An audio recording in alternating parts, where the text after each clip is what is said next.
Ladies and gentlemen, welcome back to another Fortnite tips and tricks video, and if you clicked on this video, you are probably struggling to qualify for the Solo Victory Cup. Well, today I will be going over everything you need to know to qualify to the Solo Victory Cup finals, from loadouts and formats to zone rules. I will split the video into chapters, so feel free to skip to whatever chapter you need. Jumping straight into this, for those who are new to Fortnite competitive, what is the Solo Victory Cup? The Solo Victory Cup is a solo tournament that occurs across 2 rounds. Round 1, you will have 2 hours to play out 7 matches to get as many points as you possibly can. Once you make round 2, you will have 1 hour to play out 3 matches. Every match you win is $100. The first Solo Victory Cup will take place Monday, August 26th for NA from 8 p.m. to 10 p.m. EST, and finals will be from 11 p.m. to 12 a.m. EST. For EU, opens will be from 5 p.m. to 7 p.m. GMT, finals will be from 8 p.m. to 9 p.m. GMT. For Brazil, opens will be from 6 p.m. to 8 p.m. BRT, and finals will be from 9 p.m. to 10 p.m. BRT. If you're not on these main regions, head over to the Compete tab to find out what time it is for you. Now that you all are familiar with what the Solo Victory Cup is, how do you get points? This is called the point format, and this is the same as last season. You'll get a total of 65 points for the win and 1 point per kill. This being said, the placement to kill ratio is 65 to 1, so it is very important that you maintain your focus on placement rather than kills. Now, how many points do you need to qualify? Well, lucky for you, the amount of qualification spots have doubled from last season. Keep in mind this is only for the build Solo Victory Cup. NA went from top 5,000 players to now 10,000 players. EU went from 7,000 players to now 15,000 players. Brazil went from 2,000 players to now 2,500 players. Middle East is still the same and it's top 2,000 players. And finally, unfortunately, Asia and OCE went from top 2,000 players down to 600 players. For NA, EU, and Brazil, this is a huge game changer and is going to make qualification way easier. Basing this off last season's stats, to safely guarantee qualification, for NA it will be 113 points, EU will be around 115 points, Brazil will be around 113 points, Middle East will be around 123 points, Asia will be around 132 points, and OCE will be around 125 points. Players in NA, EU, and Brazil will have a significantly higher chance at winning a game in the finals due to the amount of players participating. For example, if you're consistently placing in the top 2,000 in the Solo Victory Cup, you're gonna have a better chance going up against players who are placing consistently in the top 8,000 when you play the finals. Going into my next topic that many of you are here for is how to actually qualify for the Solo Victory Cup. And trust me, coming from experience, I've played competitive for a very long time and played the Solo Victory Cup since they were introduced to the game. And after last season's experience with the new format, I recommend to everyone to not W key. I made that mistake many times. Even though I'm an above average fighter, I've died many times to third parties, campers, bailout pumps, you name it. When it comes to the Solo Victory Cup, winning fights is more than just skill. A lot of the times, it's purely based on luck, which is why most people struggle to qualify, is because they can't make endgame, either because they die from being W keyed or the one W keying. The best strategy to make endgame is to camp in a bush or a house and sit there till endgame. When you lay it out, you only need 2 top 5s to qualify on most regions. Drop spots are crucial for being able to play out good games. Once you find a drop spot, I recommend getting a drop map, either making your own or by going to Destiny Jesus Masterclass and buying a drop map for $10. I'll leave the link in the description down below. Moving on to zone strategies or zone rules, I'll teach you guys a zone prediction strategy that I use every single game in a tournament that works 75% of the time, and how I make endgame every single game. Starting off the game, I land at my drop with the 5-minute rule. This means you have to be looted up and sitting in a bush in zone in 5 minutes. This strategy will get you to endgame almost every time if you play it right. The objective is to have mats and loot and be in a house or a bush before everyone else is done looting. The average player will loot their first 6 to 7 minutes of the game, so you don't want to be in the open moving after everyone's done looting and trying to W key. For zones 1, 2, and 3, I stay in a bush or a house on the edge of zone because most players go to the center of the zone to W key. Immediately when 4th zone opens, you'll want to get to the center of 4th zone in a bush or a house. Do not box up because this will increase your chances at getting W keyed. Once you are the center of 4th zone, you will pull edge of zone 9 times out of 10, and the 1 time out of 10 you will get center of zone 5, which isn't bad, but once you are on the edge of zone 5, you will have a 25% chance at pulling half and half, otherwise known as zone 6. There are a few factors that can increase your chances at pulling half and half or determining where half and half is going to pull. One big factor is looking to see where the loot island is. There's a very slim chance that zone 6 will be on the loot island, roughly like a 0.05 5% chance. I think out of all the games I've played in competitive, which trust me, it's a lot, I've only had half and half pull on Loot Island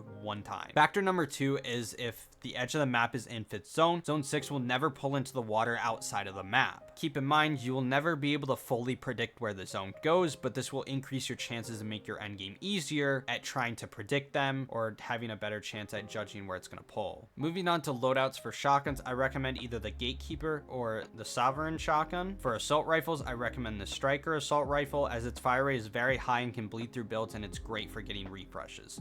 The burst assault rifle is also a good choice, but for solos, the Striker is better for endgame when players jump into your box or when you need to get a refresh. For movement, without a doubt, it's obvious to hold the jetpack. If you can't find one, then you should use the flow berries or fizz. For heals, I recommend medkits and big pots or chug splashes and big pots. I won't go too much in depth on how to play endgames in this video. I do have a separate video for that if you'd like to check it out. Just make sure you rotate with wood and box up in hard mats and stay front side and look back for kills. If you have decent mats, stay on mid ground to look for height take opportunities. If you are scuffed on mats, stay ulti low ground and scout for a refresh. And that's pretty much it on how you can qualify. The main objective is just to get to endgame at whatever means necessary. I hope this video was useful to you guys. If it was, make sure to drop a like, and if you would like to see more content like this, maybe consider subscribing. We are so close to 2,000 subscribers, and if you would like to ask me any questions or stay updated on the channel, make sure to join my Discord server. Link will be in the description below. Without further ado, have a great rest of your day or night, and I'm out.